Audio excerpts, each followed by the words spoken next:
Hi అండి, అందరికీ good morning. Night వీడియోలో మీకు చూపించిన కదా ఆ దొండకాయ లాంటివి కర్రీ కానీ పులుసు కానీ చేసుకుంటే బాగుంటుందంట. ఏ సీజన్ ఫ్రూట్స్ ఆ సీజన్లోనే తినాలంటారు కదా, ఇవి కూడా అంతే.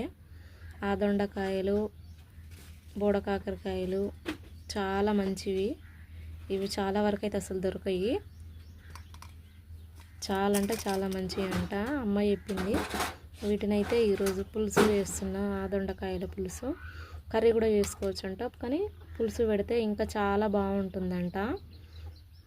ఈరోజు మాది వచ్చేసి ఆ దొండకాయ పులుసు.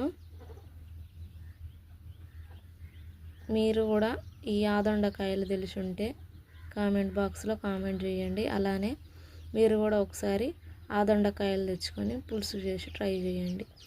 ఆరోగ్యానికి కూడా చాలా మంచిదంట. బాయ్ అండి.